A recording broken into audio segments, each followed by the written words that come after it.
Ya Tuhan, berkatilah kami yang akan mengikuti acara workshop pada hari ini. Berkatilah supaya acara workshop ini berjalan dengan lancar dan kami mendapatkan hal-hal yang belum kami ketahui sebelumnya dan mendapatkan hal-hal baru juga untuk kehidupan kami ke depannya. Berkatilah juga pembicara pada hari ini.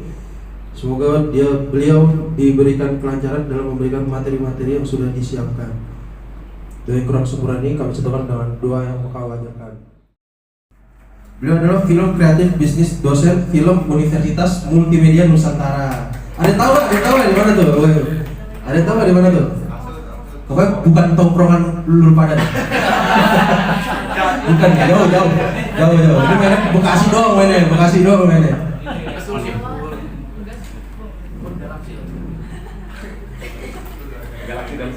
Nah, Berharus Joseph juga dikenal sebagai Joseph Prabowo, profesional di bidang desain komunikasi dan film dengan pengalaman 10 tahun di dunia sosial media dan produksi. Terus 5 tahun memimpin perusahaan kreatif.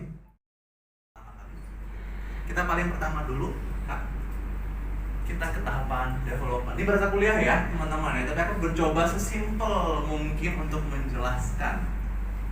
Oke. Karena kalau teman-teman bikin film tetapi teman-teman nggak tahu alurnya sebenarnya seperti apa dan kerumitan seperti apa yang perlu dihadapi, akan nanti di syuting, pas di syuting nanti kalian, oh iya lupa bawa ini, paling krusial banget. Ada yang pernah dengar namanya logline, teman-teman? Logline itu adalah satu kalimat pendek yang menggambarkan seluruh filmnya seperti apa. Maka di sini setelah kita bedah naskah ada 3 sisi yang perlu teman-teman perhatikan. Oke, jadi ini teman-teman bisa bagi-bagi tugas itu dengan teman-teman lainnya, terutama di dalam 3 departemen: kreatif, produksi, sama sumber daya manusia. Ya kan, karena kan kita kerja bareng. Kita nggak mau pas hari H kita pusing kayak kita ketinggalan nih gelasnya, kita ketinggalan nih, aktornya udah dikasih tahu belum ya, aktornya datang jam berapa ya hari ini ya gitu. Jadi banyak banget yang harus dipikirkan supaya pas hari H itu semua clear, nggak perlu kayak harus diingetin terus menerus, semua udah bisa kerja sesuai dengan kerjaan masing-masing. Oke. Nah, kalau lokasi produksi, kalau teman-teman udah punya lokasi, biasanya artistik itu mereka udah nyiapin tempatnya tuh H-1.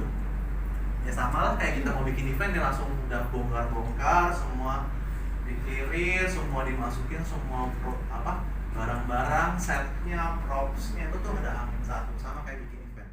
Tim kamera sama tim suara, tim sound itu punya 2 data yang berbeda. Makanya teman ada clapper kayak clap gitu tuh, itu tuh buat bisa menyatukan antara visual dengan suara. Oke. Jadi punya dua data yang berbeda, 2 memory card yang berbeda. Maka itu pas pertama kali akhirnya setelah selesai syuting, data ini perlu kita sinkronkan. Jadi semua itu harus disync semua. Oke. Jadi ini adalah istilah-istilah pasar produksi kalau teman-teman pas tahu kalau di nonton YouTube. Harus disinkronisasi baru kalian susun datanya. Kalau ini biasanya produknya dipegang oleh produser karena dialah pemilik filmnya. Jadi kalau sutradara, penulis naskah setelah pasca produksi mereka udah bisa melalang buana nyari kerjaan baru. Nah, produser harus megang adalah filmnya. Nah, biasanya itu kurang lebih itu hampir 5 tahun tuh biasanya buat fokus hanya untuk marketing, publikasi, dan distribusi dari film pendeknya. Makanya film pendek tuh, makanya produser tuh masuk paling awal, dia keluar paling terakhir. Karena dialah pemilik filmnya. Makanya kalau kalian nonton kayak penghargaan, kalau best film itu adalah produsernya, bukan saudara. Saudara punya kategori sendiri. Tapi kalau film kalian lebih dari sekedar film untuk orang Katolik doang, bisa film ini ditonton oleh berbagai macam agama, berbagai macam masyarakat. Film pendek kalian bisa menjauh sampai ke luar negeri. Karena sinematografer dia merancang visualnya ingin seperti apa. Kalau videografer adalah orang yang mengambil gambar. Kadang-kadang videografer adalah satu tim dari sinematografer. Oke. Orang ngira bahwa departemen kamera itu istilah kamera doang. Oh bukan teman-teman, boleh kita kak. Isi dari orang departemen kamera isi lampu doang. Yang paling sulit dalam mengambil itu adalah lampunya, cahaya. Oke, itu kalau kalian memang ingin dapat hasil yang sangat sinematik. Tapi kalau kalian tidak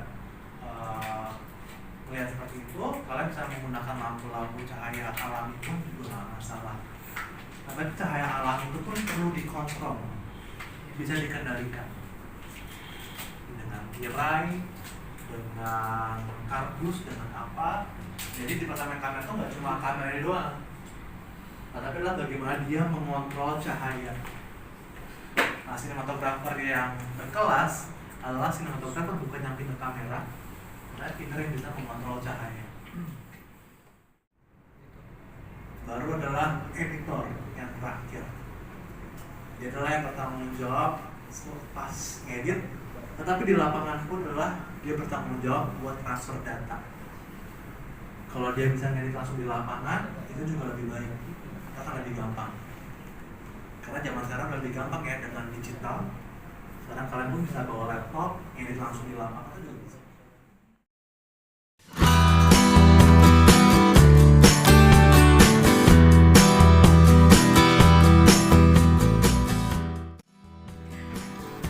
Nah, sampai jumpa di sesi 2. Teman-teman, thank you buat hari pagi ini.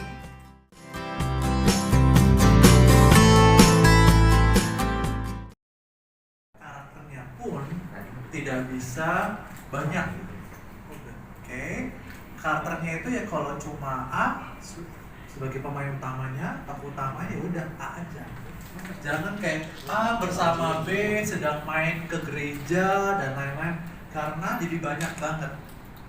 Dengan durasi yang sangat pendek, penonton hanya bisa relevan dengan karakter yang sedikit. Jadi kalau tokoh utamanya ada 2, teman-teman butuh waktu yang lama untuk bisa eksplorasi karakternya. Dari awal sampai akhir, teman-teman akan bilang nih kita ngikutin cerita yang teman A atau teman B. Itu jadi lama. Untuk film panjang bisa, teman punya waktu buat membangunnya. Tapi kalau untuk film pendek tidak bisa. Jadi fokuskan kepada siapa sih tokoh utamanya, sama konfliknya menghadapi apa. Bisa dipercaya. Walaupun namanya film fiksi kan berarti nggak sebenarnya ya teman-teman ya. Nah, tapi kalau penonton bisa melihat bahwa oh ini kayak kejadian beneran deh, berarti bisa dipercaya. Berarti teman-teman sudah satu langkah menjadi filmnya cukup bagus. Karena dengan segala kefiksiannya, penonton bisa ikut, penonton bisa merasa relevan dengan ceritanya, merasa bahwa tokohnya itu beneran ada. Itu yang pertama. Boleh, next kan? Nah, gimana sih supaya bisa dipercaya? Oke, 3 elemen ini yang bisa menjadi pilarnya teman-teman dalam membentuk cerita. Teman-teman harus clear lokasinya tuh mau di mana. Apakah di Jakarta, apakah di Jogja, apakah di Bekasi. Kalau kalian menggunakan lokasi yang memang beneran ada, orang akan lebih mudah percaya. Oke. Jadi walaupun kalian bikin di Bekasi, orang Medan atau orang Bali ngeliat oh beneran kejadiannya di Bekasi kayak gitu ya, mereka akan percaya. Ya. Lalu yang kedua adalah isu atau event. Oke. Fokuskan kepada isu apa sih yang teman-teman ingin bicarakan mengenai film pendek teman-teman. bisa yang relevan, bisa yang personal, ya kan? Contoh yang polisi buka suara soal dugaan CCTV di kos diplomat Kemlu Bahara. Sore hari ini, sekarang kami ingin melanjutkan aktivitas kami masing-masing. Berkatilah kami supaya kami dapat melaksanakan kegiatan-kegiatan kami dengan lancar tanpa kurang suatu